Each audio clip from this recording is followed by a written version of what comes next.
Shalom, moras madihamu amanginang, punguan lansia HKBP Manyar. Sebelum kita mulai ibadah PA kita, mari berdoa dalam hati sejenak.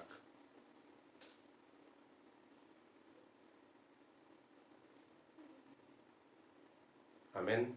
Kita mulai PA kita, mari D720 ayat sada.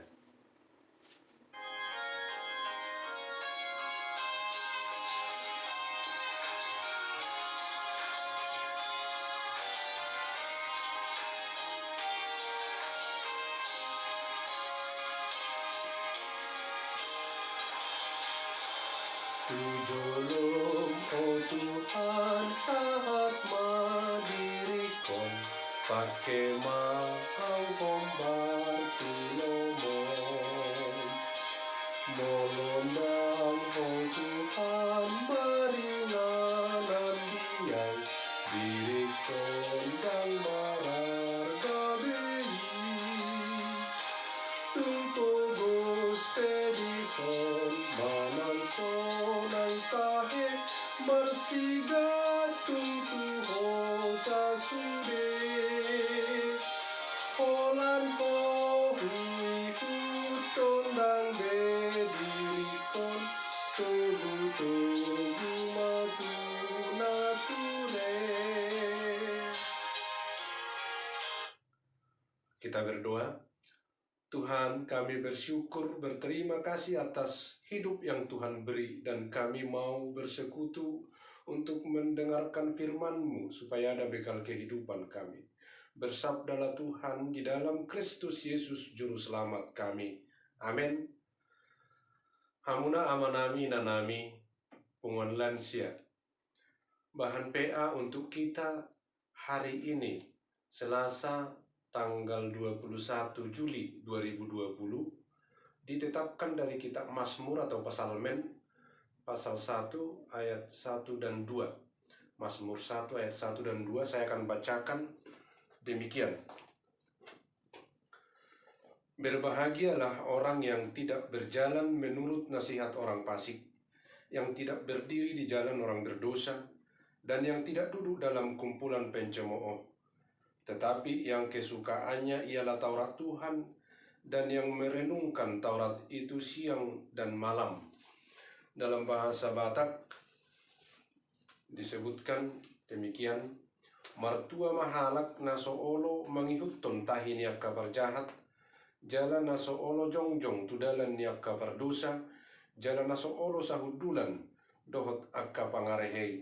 Sai pati ni Jehovah dolomo ni rohana, jala sai ido dipikiri rohana harian dohot borngin. Sampai demikian pembacaan firman Tuhan. Dihamuna akka nahuhaholongi hami, amanami, inanami, di dalam kitab Mazmur pertama, Psalmen pertama.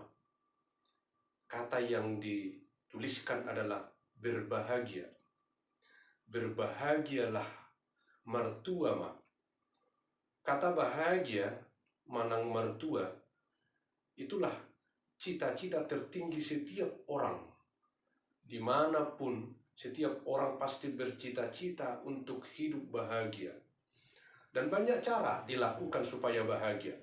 Ada yang mengumpulkan harta, uang, supaya mendapatkan kebahagiaan, hamoraun, kekayaan. Tetapi ada juga yang sudah mengumpulkan harta, kekayaan, hamoraun, tapi enggak menemukan kebahagiaan. Ada yang lain mencapai kebahagiaan dengan cara popularitas, hidup terkenal. Tetapi banyak juga yang sudah terkenal tidak menemukan kebahagiaan. Ada lagi yang mencapai kedudukan, jabatan, atau posisi tertentu. Tapi tidak sedikit dari mereka yang sudah mencapai kedudukan atau jabatan itu enggak menemukan kebahagiaan juga. Dan lain-lain usaha lagi. Atau mencapai pengetahuan sekolah setinggi-tingginya juga. Dan banyak hal dilakukan supaya hidup bahagia. Tapi banyak dari antara mereka tidak menemukan kebahagiaan. Lalu di mana rahasia supaya hidup bahagia?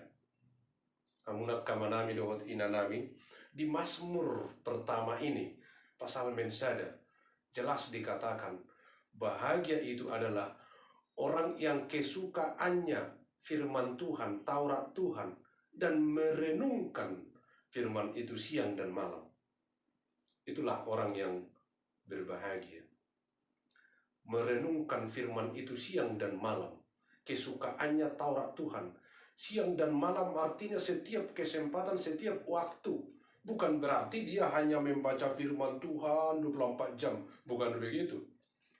Tapi merenungkan firman itu membuat firman Tuhan menjadi tuntunan hidupnya, pegangan hidupnya, dan pedoman hidupnya adalah firman Tuhan. Apapun yang mau dilakukan, dia selalu memakai firman Tuhan sebagai ukuran. Dia merenung-renungkan firman itu di dalam hidupnya. Dia menyukai, dia membaca, dia mendengar. Itulah yang berbahagia. Hamuna akka amanami dohot inanami. Orang yang sudah merenung-renungkan firman Tuhan, membuat firman Tuhan tuntunan hidupnya, pedoman hidupnya, dan pegangan hidupnya, maka dia akan terbentuk menjadi pribadi yang sudah mengerti kehendak Tuhan, yang sudah memahami kasih Tuhan, sehingga dia sangat yakin, beriman teguh dan kokoh kepada Tuhan itu. Sesulit apapun keadaan, dia tahu bagaimana Tuhan bertindak. Karena dia selalu melatih dan membiasakan diri hidup di dalam firman, merenung-renungkan firman, membuat firman menjadi pedoman hidupnya, tuntunan hidupnya, pegangan hidupnya. Maka dia mengerti karena firman itu adalah Tuhan. Yohanes 1 ayat 1 dikatakan pada mulanya adalah firman dan firman itu menjadi manusia. Itulah Tuhan Yesus. Maka dia akan mengerti. Apakah orang yang merenung-renungkan firman, yang menyukai firman, yang menjadikan firman pedoman hidupnya, apakah dia punya permasalahan, persoalan? Ya. Mereka punya tantangan, mereka punya kesulitan, bahkan mereka punya penderitaan. Tetapi mereka sangat yakin bahwa Tuhan yang mereka kenal, karena mereka sudah terbiasa membangun hubungan yang baik, yang akrab, komunikasi yang intim dengan Tuhan itu melalui perenungan firman-Nya, maka mereka tahu dan sadar bahwa Tuhan itu akan bertindak. Contohnya Musa yang sangat menyukai firman Tuhan dan hidup dalam firman Tuhan dan selalu menjadikan firman Tuhan pedoman hidupnya, pegangan hidupnya, tuntunan hidupnya. Dia juga punya persoalan ketika dia membawa bangsa Israel keluar dari Mesir. Dia berhadapan dengan Laut Teberau. Sedangkan dari belakang, tentara Firaun datang mengejar dengan persenjataan lengkap. Ada persoalan, iya. Ada kesulitan, iya. Tetapi dia sangat yakin bahwa Tuhan akan bertindak di tengah-tengah persoalan hidupnya. Dan memang Tuhan bertindak dan mereka selamat. Begitu juga dengan Daniel. Daniel punya persoalan, iya. Dia akan dimasukkan ke kandang singa. Tapi dia tahu dan mengerti, mengenal karakter Tuhan. Bahwa Tuhan punya cara, punya jalan keluar untuk hidupnya. Daud juga. Sebagai pemazmur, Daud itu mempunyai segudang persoalan, tidak mulus jalan yang ditempuhnya. Banyak hal-hal yang sulit yang dilalui. Tapi pemazmur Daud itu berkata di Mazmur 23 ayat 1, Tuhan adalah gembalaku, takkan kekurangan aku. Itu adalah pengalaman spiritualitas dari seorang Daud. Di dalam segala aspek kehidupan, dia punya persoalan, dia punya pergumulan, tapi Tuhannya hadir, dan dia yakin Tuhan tidak membiarkan dia sendiri. Itulah kalau sudah menjadikan firman Tuhan menjadi tuntunan hidupnya, pegangan hidupnya, dan pedoman hidupnya. Hamuna kamanami, dohot inanami, nahina holongan, itulah orang yang berbahagia. Bahkan tidak sampai di situ.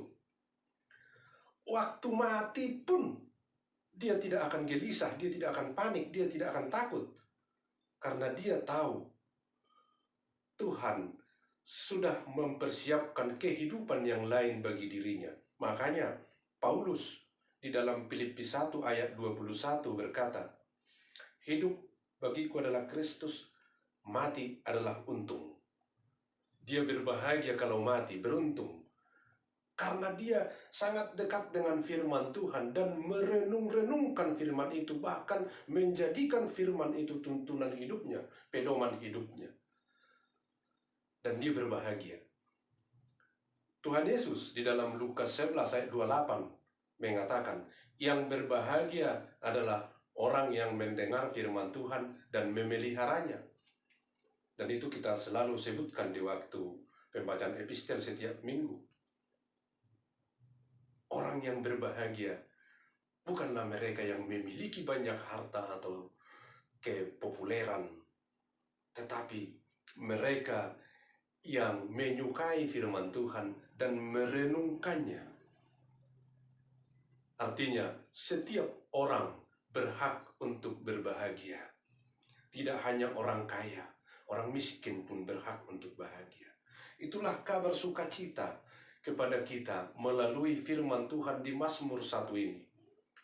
Setiap orang berhak untuk berbahagia, yang kaya, yang miskin, yang muda, yang lansia, yang sakit, yang sehat, yang sedang sedih, yang sedang gembira, semuanya berhak bahagia kalau dia hidup di dalam firman Tuhan. Apa itu bahagia? Bahagia itu adalah hati yang damai, pikiran yang tenang, dan penuh sukacita dan rasa syukur. Itulah bahagia yang sesungguhnya. Hatinya damai, walaupun situasi buruk. Pikirannya tenang, walaupun kondisi tidak baik. Karena dia percaya Tuhannya ada bersama-sama dengan dia. Tuhan tidak akan membiarkan orang yang selalu merenungkan firman-Nya, yang selalu hidup dalam firman-Nya, tidak akan dibiarkan Tuhan sendirian di dalam kehidupan. Tapi akan tetap dipelihara, akan tetap dijaga, dan akan tetap diberikan jalan keluar kalau ada pergumulan dan kesulitan. Dia akan diberi jawaban dari setiap pertanyaan-pertanyaan di dalam kehidupan ini. Itulah yang berbahagia, yang selalu menyukai firman Tuhan, hidup dalam firman Tuhan, menjadikan firman Tuhan pedoman hidupnya, tuntunan hidupnya, pegangan hidupnya, merenung-renungkannya siang dan malam. Hamuna manami dohot inanami. Mari kita jadikan firman Tuhan menjadi pedoman hidup kita, maka kita akan berbahagia dalam situasi apapun.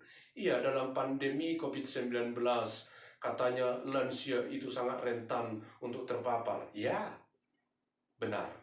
Tetapi apabila kita hidup dalam firman Tuhan, apabila kita merenung-renungkan dan menjadikan firman itu menjadi pedoman hidup kita, maka Tuhan akan menjaga, akan memelihara, dan membukakan jalan keluar sehingga semua lansia akan hidup sehat, bahagia, dan selalu dilindungi Tuhan Yesus. Itulah berita besar bahwa kita hidup dalam firman-Nya dan Tuhan akan menjaga kita, melindungi kita, dan membuat hati kita damai, pikiran kita tenang, dan kita penuh dengan sukacita dan penuh dengan rasa syukur seburuk apapun keadaan. Selalu hidup bahagia di dalam firman Tuhan. Amin, kita berdoa. Terima kasih Tuhan atas firman-Mu. Ya, firman itulah kehidupan kami. Biarlah itu tetap yang memandu kami. untuk memiliki hati yang damai, pikiran yang tenang. Dan kami penuh syukur di dalam situasi apapun, biarpun dunia ini berkecamuk, gelora ombak yang dahsyat, membuat seluruh dunia ini gemuruh dan penuh ketakutan karena pandemi COVID-19. Tapi kami hidup dalam firman-Mu, dan Engkau, Tuhan, akan selalu menjaga dan memelihara serta melindungi kami, terutama para anak-anak-Mu yang sudah lanjut usia di tengah-tengah gereja-Mu. Mereka adalah orang-orang yang Tuhan berkati selama ini. Maka Engkau juga akan menjagai mereka, menjamin hidup mereka, sebab mereka adalah orang-orang yang hidup dalam firman-Mu selama ini. Mereka yang mungkin saat ini sakit atau fisiknya kurang kuat, mari Tuhan Yesus, Engkau menyertai mereka satu persatu, dan biarkan mereka pulih kesehatannya, dan jernih pikirannya, tenang dan damai hatinya, untuk tetap memuji Engkau, dan memberikan nasihat-nasihat rohani yang berharga kepada generasi berikut. Mereka yang bergumul, berduka, apapun, kami mau serahkan supaya Tuhan yang jaga mereka. Bapa di sorga, seluruhnya kaum lansia, kami serahkan supaya Tuhan yang jaga, Tuhan pelihara, Tuhan yang gembalakan mereka satu persatu, beserta dengan keturunan-keturunannya, anak cucunya. Tuhan yang menyertai mereka. Terima kasih Bapa, biarlah firman-Mu tetap tidak terpisah dari kehidupan kami. Terpuji Engkau Bapa, ampuni dosa kami. Dalam Kristus Yesus kami telah berdoa. Amin. Mari kita serahkan persembahan kita. Mari kita siap buku de 750 ayat sada.